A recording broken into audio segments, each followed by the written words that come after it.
And hello, everyone. Welcome to Humanist Canada's monthly webinar series. I'm Anna Popovich, Program Director at Humanist Canada, and your host this afternoon. This webinar will be 60 minutes in length with a Q&A period at the end of the presentation. If you have a question and would like to ask it directly, please raise your hand at the bottom of the screen. You can also submit your question or comment with the Q&A tool that you can also find at the bottom of the screen. And just a heads up that this webinar will be recorded. And today we are talking about building intentional communities with our very own Martin Frith, President of Humanist Canada. And you may know quite a few things about Martin, but what you probably don't know is that he lives in a condo building, which is an intentional community. Martin is a lifelong community builder. He lives in a connected co-op, but also belongs to a food co-op and creates communities around shared interests in the hope to put some order in our fragmented world. And as you know, he is president of Humanist Canada. So some months ago, we recorded a webinar on co-housing communities in Ottawa, which is one of the models for intentional communities. And by the way, you can find the recording on our website in the archive under programs. So today's conversation presents a different model of building community in an urban environment with what you have. So welcome, Martin. Thanks so much for being here, and do tell us all about the Market Square Connected community. And maybe if you can begin by sharing what is an intentional community and what is it like to live in a connected co-op. Over to you. Okay, thanks very much, Anna. And I look forward to sharing a little bit about this oasis that I live in here in downtown Toronto. The building that you're looking at here is, in fact, my condominium building. And what I'm going to do, if I can, I'm just going to do a, I didn't want to do that. Well, we'll just, okay, I'm going to do this. Can you see my little pointer? Yes, we can. So this is, in fact, the building, and I'll make a small reference to it as 35 Church. It's the building that I live in. And if you follow my cursor over here, that's actually the unit that I live in. And so this is one complex. And then the other part of the complex is the building right over here. It looks like it's seamless, and it's very much a seamless architecturally, and that is 80 Front Street, meaning the entrance opens onto Front Street and ours opens over here on 35 Church. So with that being said, just to orient you a little to the building. And the St. Lawrence Market is down around here.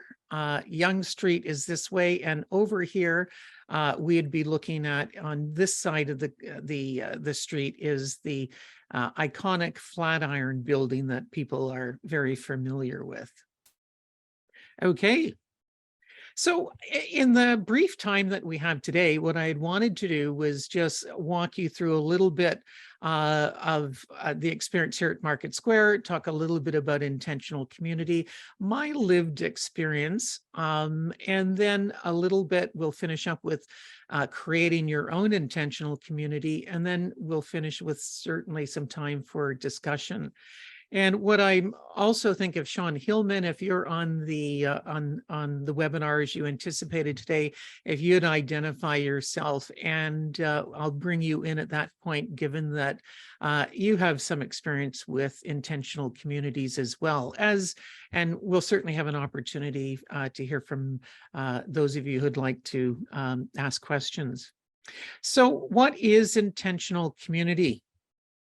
And what I'd like to begin with is thinking about community as something, an experience that is designed and planned around a social ideal, or collective values and interest, and often involving shared resources and responsibilities. And I'm going to talk a bit about some of those intentional or social ideals. So for example, I'm part of a running club. I belong to a food co-op. And so that's the idea around a social ideal or collective values.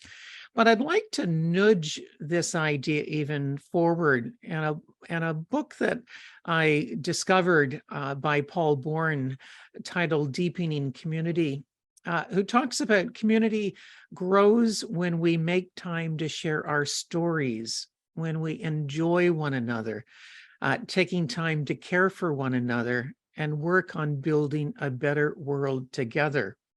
And I think, that last phrase on building a better world together really ties in so deeply into what I believe is a significant humanist value and what makes me so excited about being part of Humanist Canada.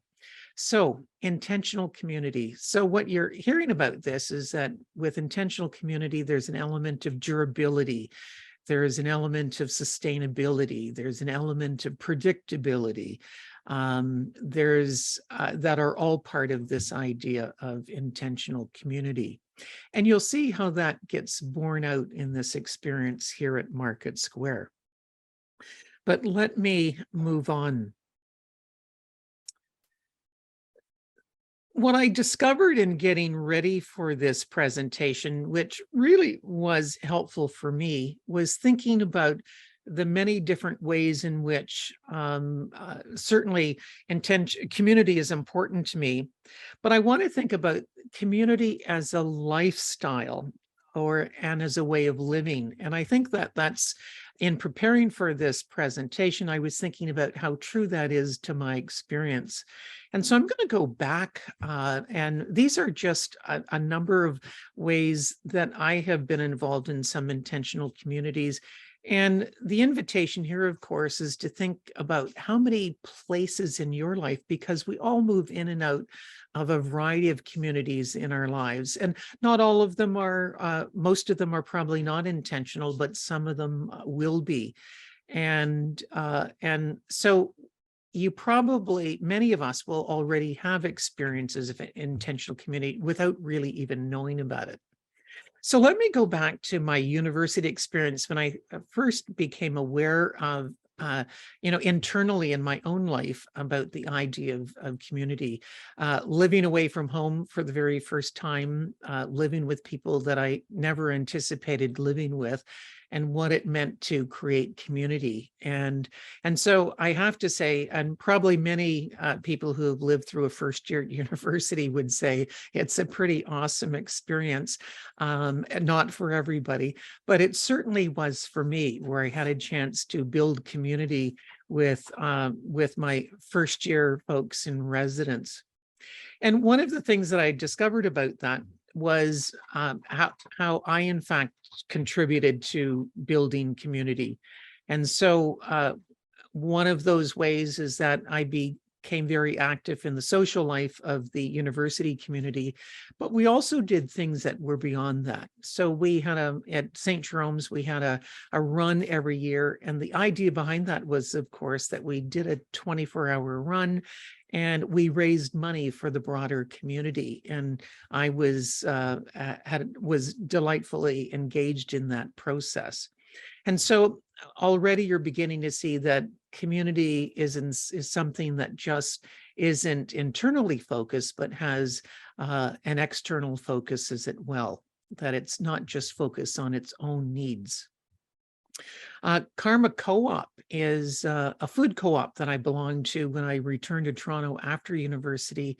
And one of the reasons why that was important to me, it was an opportunity, certainly. I was vegetarian at the time, and that was part of the impetus. They carried a lot of organic products and had a focus on reduced packaging. So lots of things were in bulk. If you go into a commercial grocery store, as you know, everything is heavily packaged. And so this was a commitment for me in those early days around being part of an environmental movement and not just a food movement, and supporting people like local producers and small organic producers. So indeed, many of the products that we might find there were ones that you wouldn't find at the time in the major grocery stores. And contrary to some belief is that the food co-op, Karma Co-op, it didn't necessarily mean that you were paying less for products because, of course, they were catering to a smaller market, but it really was a commitment to a value and a shared community. Part of being of the food co-op as well is you could be a working member or a non-working member. And so because community is important to me, I joined the co-op as a working member, which meant, I had to put in, I believe it was 2 hours of work a month. And there was a discount for everybody who was a working member. I was probably around 15 or 18%, as I recall. But one of the things that meant for me, again, was I was furthering a sense of community for myself, a sense of belonging. One of my favorite things for working in the co-op was I was the cashier, and I got to talk about with people about what they were doing with their various groceries as they were checking out. And so that was significant. The running club, I just wanted to touch on. Again, at the time that I was part of the running club, it was in a transition, and we were deciding whether we were a group of guys who liked to run together, or whether we were, or indeed whether we were a running club. And so in that process, we decided, in fact, that we were a running club. And what that meant is that we really did transitioning to become a little more organized. We worked at becoming more inclusive. We introduced structure to the running club, and we changed the way we actually functioned. And what that ended up meaning is that rather than being a group of about 18 people, we grew to a sizable club. And again, one of my principles with being part of any organization, that I have a personal belief that I'd like to leave it better than I found it. And so we didn't have those formal structures. And so when I left, we ended up having those structures, and we were able to plan for a succession. And the running club continues on and is healthy and vibrant today. Toronto Oasis is a secular group that I happen to be a founding director with Toronto Oasis, and we met weekly on Sundays at the Koffler Center at the University of Toronto. And Toronto Oasis is a secular community, and with that, so it founded on beliefs. It was part of a larger federation, mostly groups in the United States, but founded on these basic principles that people are more important than beliefs. Human hands solve human problems. And as you can see, those very core beliefs are really central to my sense of community as well. And so that Toronto Oasis continues on. I'm not as active in it now. When after COVID, the Toronto Oasis decided that they would primarily function on the internet and not meet in person. And because that's central to me, the meeting in person, and I'm overwhelmed with the amount of Zoom meetings, I participate less in that.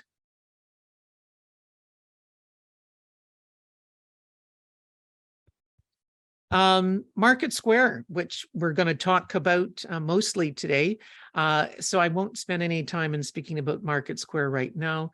And then, of course, Humanist Canada, which again, we've been certainly heard from members and are actively working to create a connected community. Although we're a national organization, we keep hearing from members the importance of meeting in person is really is important to their experience.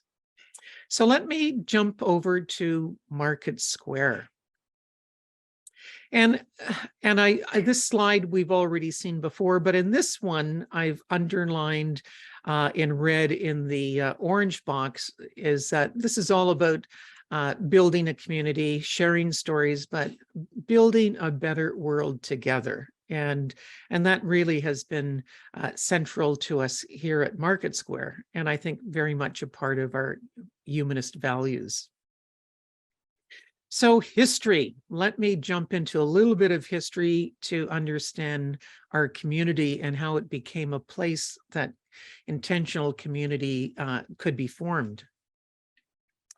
Well, as Anna had mentioned, we're a condominium complex. We sit in 2 buildings, and we're a total of 306 units. This summer, Market Square will be marking our 40th anniversary as a condominium. So if you can imagine, our condominium number is 597. So we really were a condominium in the early phases of condominium development in the city. Now our building is approximately 78.6%. I say that was the last number that I had percentage, is owner occupied. And that really is central again to the experience of building community.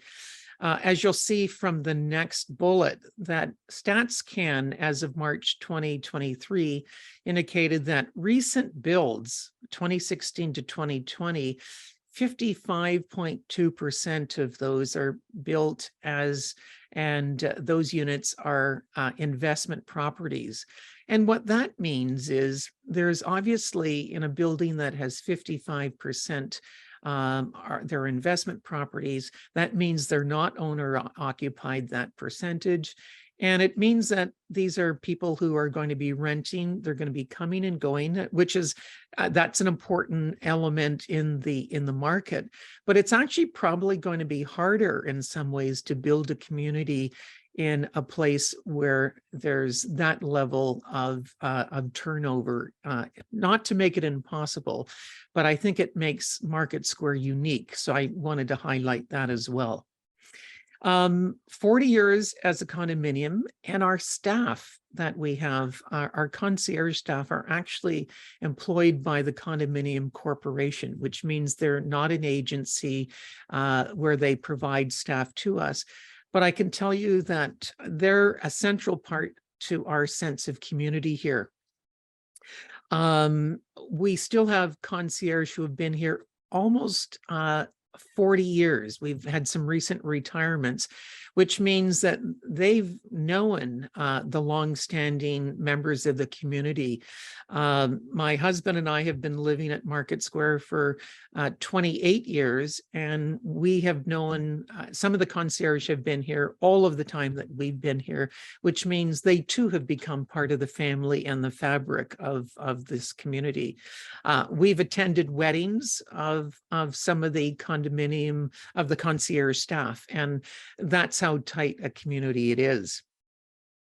Original owners, some of whom that number is getting smaller, but as you can see with the building being 40 years old, we've been here for 28 years. And so there were a number, and we are certainly on our floor, we're now some of the longest standing owners, but we by far are obviously not the longest in the building. And then I also wanted to highlight that we're fortunate to have a good physical complex. So not only do we have a pool and there are fitness rooms, but we have a number of amenities such as several outdoor terraces. There's what's now the party room is now called the social center, and the outdoor terraces and barbecues. So there's a variety of places where owners can congregate just in natural groupings. And I can say is, well, not all of the amenities are used as much. Certainly, the terraces in the summer are pretty heavily used. So quickly, a little word about the complex, and this might put some perspective in a moment on how you actually begin to develop a community. Well, there are three components in a market square, or really in any condominium community. And as we talk a little bit later, you can certainly build intentional community. It doesn't have to be in a condominium. But there is a management company that typically runs most condominiums, unless you're very, very small. Those management companies are hired by the board, and they're directed and responsible to the board. So they manage the physical building, they manage all kinds of things, and they do that at the direction of the board. So the board is elected by owners, and they're responsible in a fiduciary way for the condominium. And they typically serve a 3-year term. Depending on the size of your condo, boards will typically be either 3 or 5, which is depending on the number of units in a building. Now, the important distinction about board around intentional community is because if you're thinking about this in your community, the management company is not going to be the folks that are going to be principally responsible or principally helpful in establishing an intentional community. You really do have to have buy-in by the board. Now, we also have a number of other groupings, and obviously then owners or residents are the ones we're the ones who, everybody on the board is going to be an owner, everybody who lives in the building, but we also have a social committee. And that's unique to, it may not be unique to just Market Square. I know other condominiums have that. We actually have a very active social committee. So organically, we already have a couple of garden parties for a year. We have them in the spring and the fall because we have an outdoor terrace that's really on a second level, so it's not at street grade. They organize a tree trimming every year. Around the Christmas time, we bring in a Christmas tree. And again, that's a community event where typically we'll have cider and owners will gather. And we've all had an opportunity to contribute an ornament from our unit that gets hung on the tree and every year. So again, these small ways that we build a sense of community. We have music nights, and where we've had jazz singers and various singers that come in that have been organized. Wine tastings, a pancake night, and the social committee has also organized vaccine clinics. Prior to COVID, they had organized the annual flu vaccine, and then certainly since COVID, they had organized the COVID vaccines as well. And I can say those are heavily utilized, and they've partnered with the local pharmacy. For us, it just happens to be Rexall. And those are very much appreciated. And then historically, we've also had a host of standalone groups that have just taken place where we've had book clubs. There's an aquafit that takes place in our pool. And I think, it's a mix of men and women. And I believe there's about 14 people. There's a Mahjong group that gathers every Thursday faithfully in our library. And so nothing can impact on those activities. And then again, some other standalone activities because of the makeup. We've had some families who live in the complex who have co-hired an instructor to come in and teach their children, swimming on during the week or on the weekend. And so they've banded together, and so they can share the instructor, and they go from one group of kids to the next. And again, all part of this sense of community that we share. So let me talk now. So I think it's really helpful to know that there's already been a lot of organic things happening at Market Square, but more specifically about our connected community. So this originally, and you'll see it really, it's a more recent development here at Market Square. there was a group of 7 residents, and it really happened organically. And so one of those who I know happened to be reading a book, and it was the book by Paul Bourne, Deepening Community, and then discovered with somebody else as she was talking about this book that somebody else was interested in exploring the idea of intentional community. And then there was somebody else. And so that group got together. They were introduced to each other and formed this working group to begin having conversations about intentional community. And so those early conversations continued to evolve. And in December of 2021, the idea was endorsed by the board. Now, they weren't specifically asking for permission. They said, we're thinking about this, and the board, our current board is really very much community focused, and had said, of course, why would we stand in the way of something like this? That group then continued their research, and they consulted with the NORC Innovation Center at the University Health Network. Now, NORC is an acronym which stands for Naturally Occurring Retirement Communities. And this whole idea for of NORCs is that they could create supportive communities so that people could live in place rather than moving to retirement facilities or necessarily into long-term care.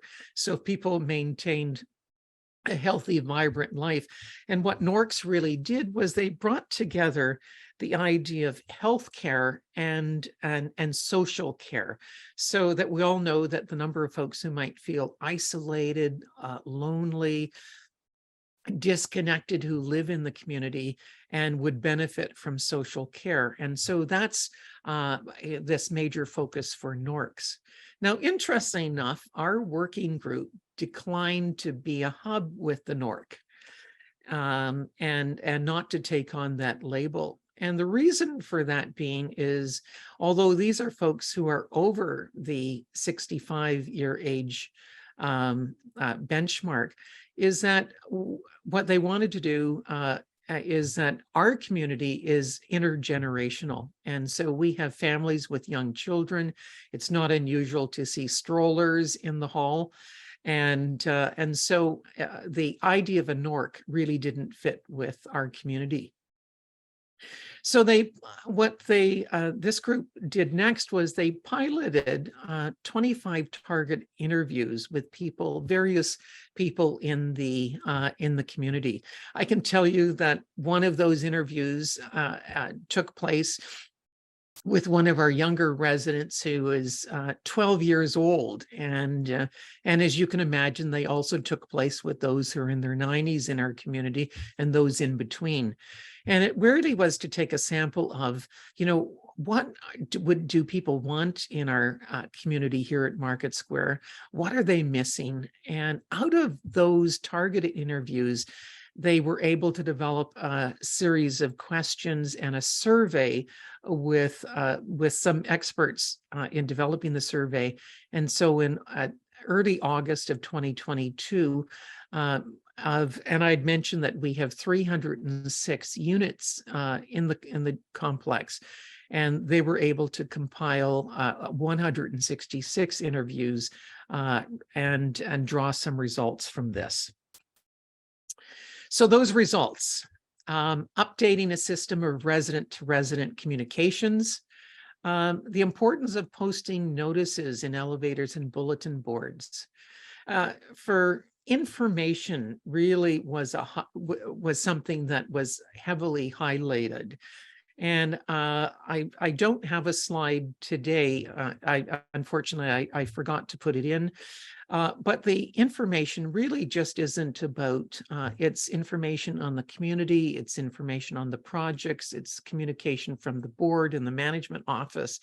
And so that people have a sense and awareness of what's happening around them. And information is really key in building community. Providing on-site spaces to gather in person. And you'll see how some of these results were implemented. to initiate ongoing group activities. And one of the things that's, as you already know, that we have a number of organic activities, but ongoing group activities is really a hallmark of what the connected community is about. Creating a resident-based speaker series. We have a host of residents who live in the complex who have some very rich experience.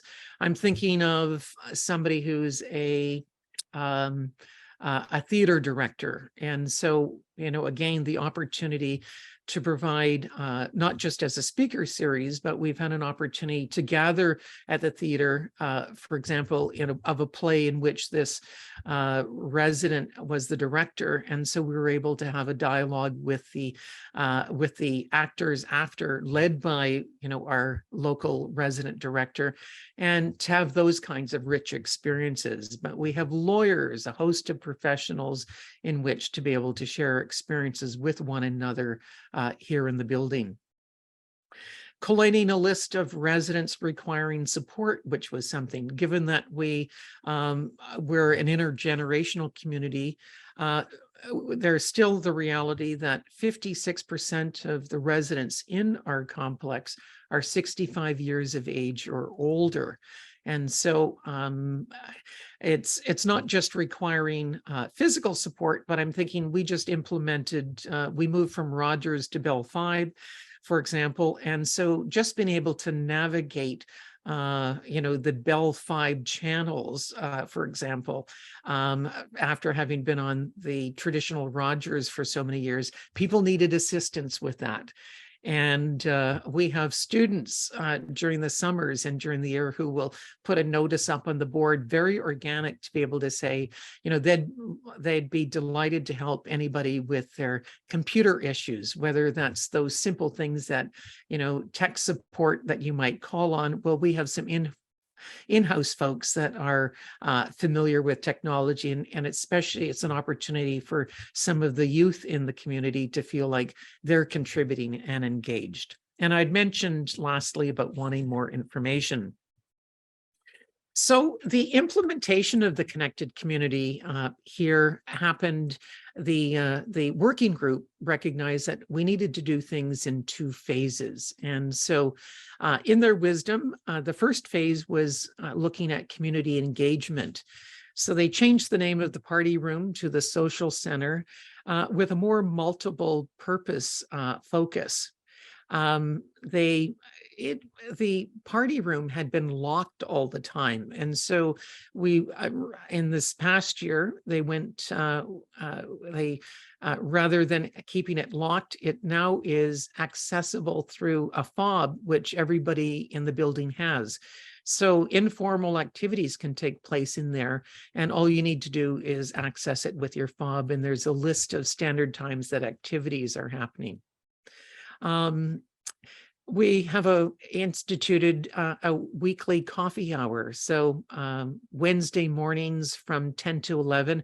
And a coffee hour is really is much more expansive than an hour. People gather and the coffee hour ends when it ends, but it's often much longer than an hour. And it typically starts before the appointed hour. A weekly happy hour. And that takes place on Thursdays from 5 to 6. But again, people will be there before 5 o'clock, and they're certainly there after 6. And those 2 activities, I can tell you, I have stuck my head in on both of those, and they could be 30 people that will gather and with free-flowing conversation. A resident speaker series, a moderated discussion series that takes place every second Monday. And again, we've had conversations on medical assistance and dying. There have been the police that have come in to talk about community safety. We've had different topics on that might be that are related to that people put forward as topics, and so those discussions get moderated. Resident guided neighborhood walks are some of the other things that have taken place. So phase two, where the group is currently developing, and there will be some new members to this working group. As I had mentioned, the social care. So first phase about community, our community engagement has really been about social care, but we've also recognized, as we all know, the fragmented healthcare system. And so this second phase is really going to be focused more on health and well-being. So with that, we have certainly members of our existing community who would fall into some categories of, we have some medical doctors here, some other allied professionals, whether it's the OTs and PTs in the group or folks with social work experience, but also others with some public health administration experience. So people who have been involved in the healthcare system, either through, as administrators in hospitals or through the local LHINs and home care settings. So with this, they're planning a second survey along with another needs assessment to fine tune the specific kinds of needs that we would be looking to meet. Things as simple as a healthcare aids inventory. So if somebody, for example, has had, a hip replacement or has had a fall, what typically happens after they've had recovery with those walkers is they sit in their locker and they're never used again and they're collecting dust. So this is an opportunity to do or something that might be a raised toilet seat that might have been used for a rehabilitation, but again is sitting collecting dust. So putting together an inventory that that we can access, and people don't need to go out and buy those things. And then there's kind of service inventory, that those of us who have a car who might be willing to drive people to an appointment or pick them up from an appointment, or in some ways to be their ears at an appointment, for example. As we all know that once you are engaged with the healthcare system, we all kind of need an advocate. And if you're going to these appointments alone, we could it certainly could be more helpful for those who want that. And then as well at looking at other services that currently aren't provided. I'd mentioned the clinics, the flu and the COVID vaccine clinics, but other kinds of clinics like chiropody, or we could have hearing clinics, eye clinics that could be hosted here that make it possible for people to come. We already do some things like for elections. Pretty consistently for elections is that we have a polling station that's in what is now our community center. So that's phase two. So if you're thinking, I want to leave time for questions, and I know we're nearing the 40-minute mark here. So let me just lay out a couple of things to be thinking about. And the first is, if you're thinking about creating a community, an intentional community, how do you begin to do that? And I want to say, the beginning of all of this is really to manage your expectations, because it really is a process. We were very fortunate here at Market Square in that we already had a community that was very active. Since I've been here, I can tell you there are people that I certainly know and would barbecue with. I can tell you who are the regular barbecues in our building. There are neighbors who we have dinner with. And so there's been lots of organic activity that already happens. When I talk about organic, as we move towards being intentional, it really is helpful to begin to identify the needs around you. And so, for example, we can't really offer support if you don't really know who's around you and what those particular needs are. So knowing your neighbors and knowing your community is really central to this.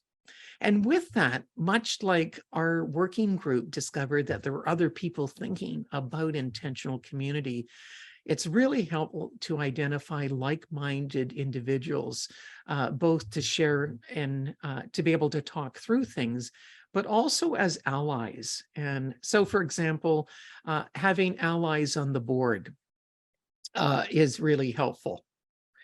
As I'd mentioned earlier, if you happen to be in a condominium, is getting the support of your board. And not all boards are supportive. I can tell you, I've served on our board, and when I came on the board really wasn't friendly to a lot of social activities.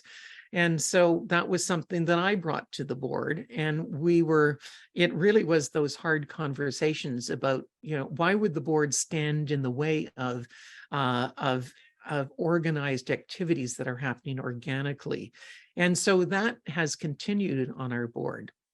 And in some cases, it may be that you need to get on the board or have somebody who has an interest in intentional community to get on the board so that you can either as a process of education and introducing these ideas of intentional community.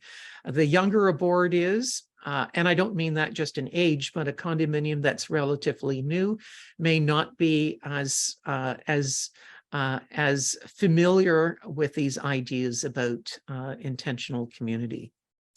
So the idea of establishing a working group is being really helpful. Many hands make light work. And, this can sometimes, I know from talking to our working group, it can feel like, it's a step forward and 2 steps back at points. But so it can be really helpful to have people to be supportive as a working group. Surveying, and that happens informally, and really important to do that informally. So you actually have some data on what people, and that can be really useful in terms of moving things forward. I'd say don't discount the existing informal networks that are already existing in your community, or the idea of developing, new networks, and how important it is for that to happen, even organically. So I can tell you that with our social committee, for example, really that they existed previously, but they were very much focused on social activities. And in other ways, some of the same people who were involved in that social committee have also been involved in the intentional community. So there's a lot of carryover, but this idea that we can build on existing communities, informal networks that already exist. And a motto that's become important to me is, think small is big and slow is fast. And let me explain that. It's counterintuitive, but I historically, I would be frustrated with how slow change can take. And I really am discovering how small changes, in fact, can be big changes when you've been in a community where, and we've all known those who say, well, we do it this way because we've always done it this way. And so small is big, and the idea that slow is fast, that, I've become an incrementalist. And so being able to make small changes, and if we are able to do that slowly, if you can think about the hare and the tortoise, is that we can get there. And it might mean that we move slower, but we have more people that we're carrying forward with us who are making those changes. So let's, whoops. Okay. And so reasons for optimism. I'm incredibly, given my experience here at Market Square, incredibly optimistic about, and I wouldn't be part of and be keen to contribute to an intentional community if I didn't have that sense of optimism. And part of that is because there are some resources, and this has been new for me, is discovering some of the resources that are available that contribute to this optimism. So if you're interested in intentional communities, and especially the NORCs, the naturally occurring retirement communities, the NORC Innovation Center at the University Health Network would be a great resource. And they will support groups that are specifically are, or naturally occurring retirement communities to continue to develop a community, whether becoming, a hub or certainly accessing their resources, their expertise, their research. For us, one of the things that has been really helpful is our communication system here at Market Square is Building Link. And I know not everybody's happy with it, and it can seem a bit clumsy, but within Building Link, there are opportunities. Lots of information is available, but there's also an opportunity for people to connect up with other members who live in the community. If you were looking for a squash player, you could list there. If you were looking for somebody to partner with to go for a walk, you could put your name there. So that's been a great online bulletin board for people looking for people to engage with them. And as well, that's where the list of activities are posted in our Building Link calendar. Condo control is just another one of those services. And so the building uses it for a number of things. So they connect packages. I get notified if a package is left at the concierge. So all of those things are really useful. A book that I'd like to recommend is Deepening Community, Finding Joy Together in Chaotic Times by Paul Bourne, who happens to be a Canadian. He lives in Waterloo, Ontario, and he's so a great resource. And I'm going to suggest to Anna that we bring Paul Bourne in actually for a webinar to talk about deepening community. And research, do some research. If you begin to go online, Paul Bourne is connected for the Foundation for Intentional Community. The link is listed here. You'll get it in the, you'll be able to find it again when this webinar is posted. So those are some of the resources that are available. So with that, I think I'm going to say a big thank you. Thanks for listening. And we'll stop sharing and happy to answer any questions. Thanks a lot, Martin, for this very insightful, comprehensive presentation. So we can take questions now. Please put them in the Q&A.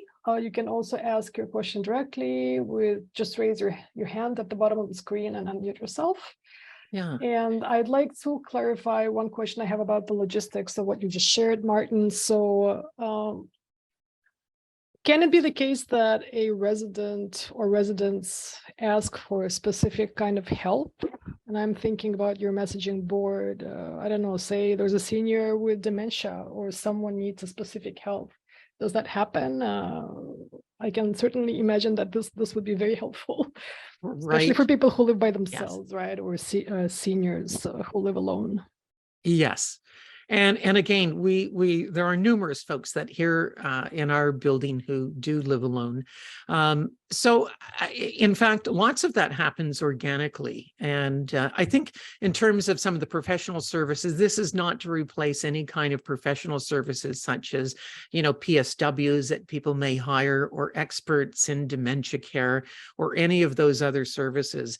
But, it can be helpful if somebody has a family member who's living in your building who suffers from dementia. It can be really helpful to actually have somebody who will give them an hour to go for a walk or catch a breath of fresh air, something that you can certainly find as paid services. But if we think about building community, it could be a wonderful gift to somebody who lives in the building. And again, organically, I'm a bit of a techie guy. And so when we went to Bell 5, or I will get requests from neighbors who just know I do this to say, oh my golly, can you come and help me figure out my new cell phone? Or there's been an update and everything looks different. And so those kinds of things, happen. Yes. Thank you. We have a couple of questions in the Q&A, And the first question is really quite broad. It's about religious organizations and people as, also being included into intentional communities. Have you encountered many of these, and what is the religious position of people in your experience? Yeah, this is right. Well, what I can say is, in fact, I did speak with one of the people on the working group, and so we have a mix of folks in our building, some of whom are religious. There's lots of churches in downtown Toronto. So the idea about intentional community, it actually is a-religious. So the intentional community, it certainly would not be organizing religious services for folks. So there are things that people will do on their own, and but the intentional community is providing space for people to gather around shared interests. And if there were to be, obviously some folks that wanted to gather to do that, whether it's a book club or they wanted to have their own, prayer gathering, all of those things would be possible because they happen organically. But that's not the focus for the intentional community. If someone is looking for an opportunity to live in such a community, how would they recognize it? How is it described? And how would a buyer or tenant judge the quality of the community? And a good question. So I'm not sure whether a real estate agent, if you're interested in buying in Market Square, would say they've got a great intentional community. But what you would have a sense of is, I think that those are things, if you're looking at a building, is, and like anything else, is that if you were visiting, that you'd an opportunity to talk to people when you come. I often will say hi to people who are being, maybe that's just me, but I'll often say hi to folks who are coming in, obviously with a real estate agent, and I'll share a little bit of just that Market Square has been a great place to live. But I think that you could also be asking certainly what kinds of activities, is there a social club in the, and specifically it's a social club as opposed to a committee, which would be a committee of the board. So it's really important to understand that all of these activities are done separate from board organization, partly for liability reasons. So I think that if you ask about those, are there activities that are happening? Is there a social club in a building? Are there organized activities that would begin to give you a feel? The other thing that is interesting to note is many of our residents, owners in the building have been around for 29 years. And so, and you'd also want to ask when you're buying a building, what percentage of the units are owner occupied? So those begin to give you a bit of a flavor for the community.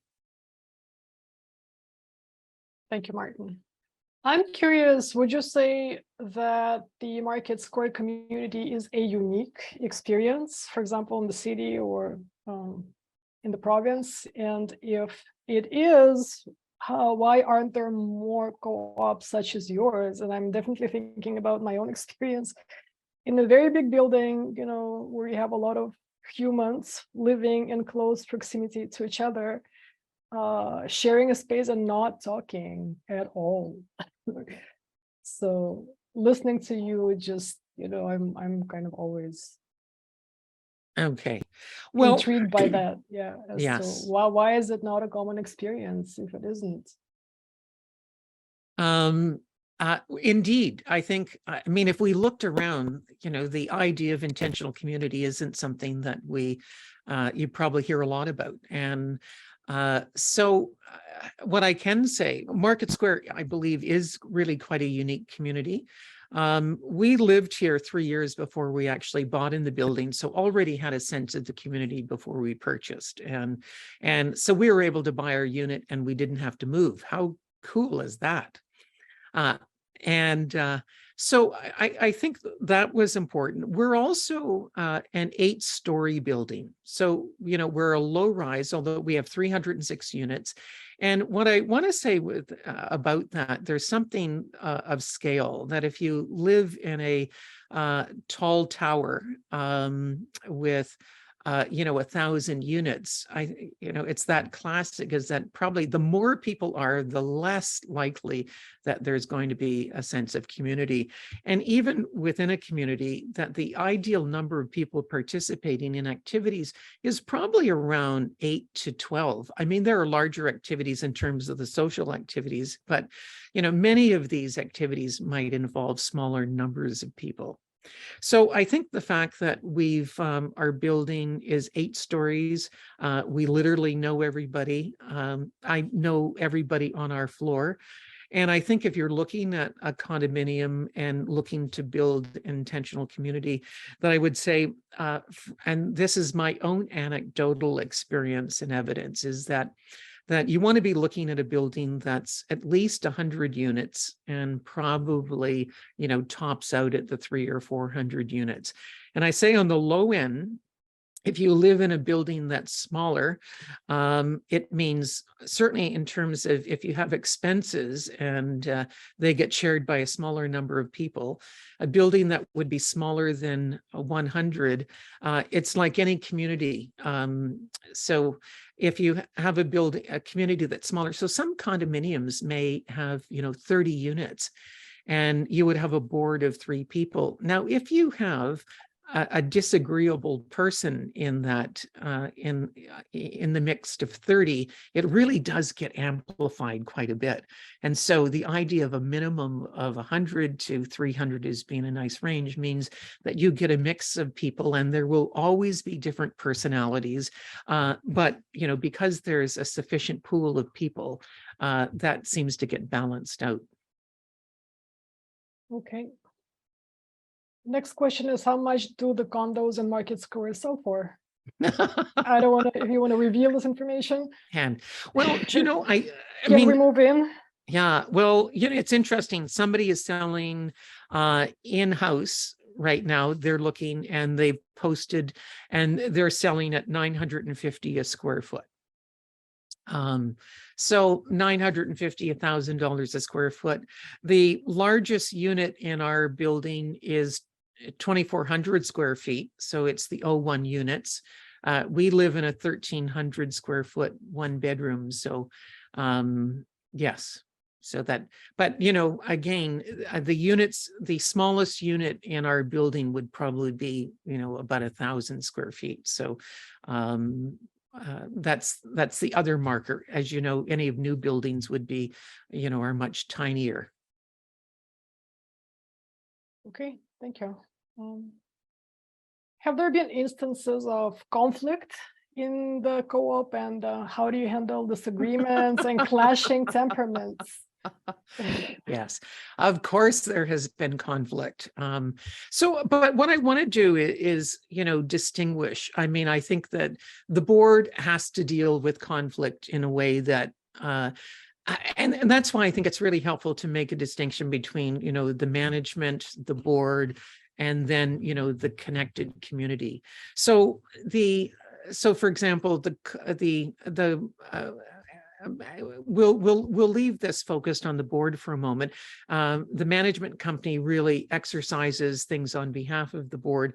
But so, for example, if there are issues, so in our building, they're part of our bylaws and policies is, you can't bikes are not allowed on elevators. And for example, and so you have to take them into the underground, and there's access to the storage lockers, and you can keep your bike there. But all of those things is that dogs are not permitted in our condominium, but so cats are.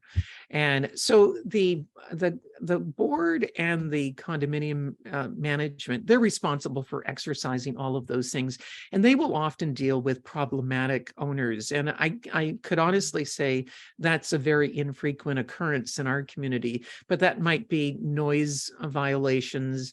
And again, because we're a pretty stable community is that I know if I'm making noise inadvertently that I'm going to, my neighbors aren't going to be happy either above or beside me, and I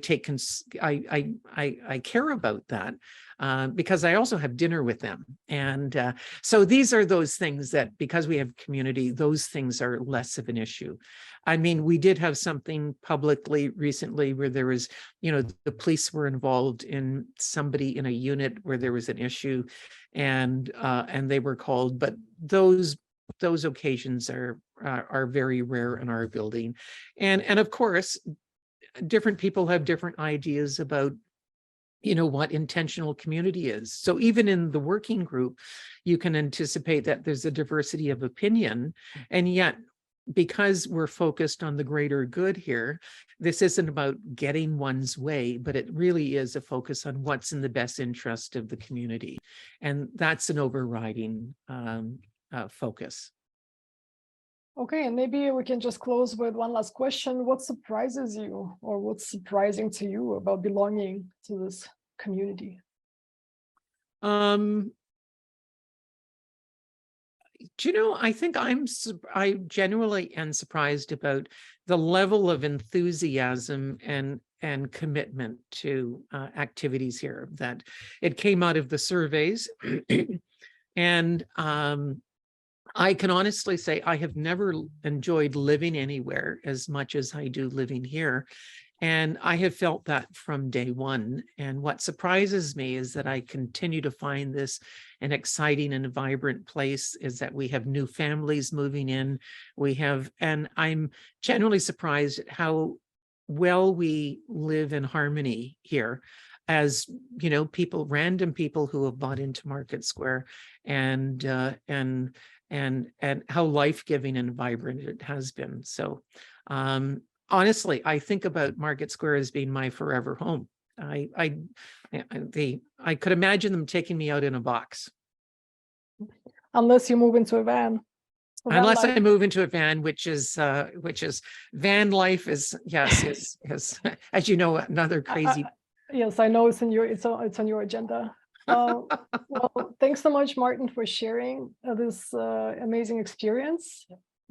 I hope it's been inspiring. Thank you all for attending. As always, in closing, I'd like to invite you to fill out our webinar survey. You can find the link in Zoom's follow-up email. And I'd also like to remind you that we are supported by membership and donations. If you would like to become a member, if you're not a member already, or contribute to our educational programs, including the webinar series, you can do so on our website. And finally, please stay tuned for announcements about our next events and webinars on our website, social media platforms. And next Sunday, June 4th, at 2 p.m. is Humanist Canada's annual general meeting. So please, we look forward to seeing you there. Thanks for mentioning that. Awesome. And thank you all once again for being here, and have a nice rest of your day.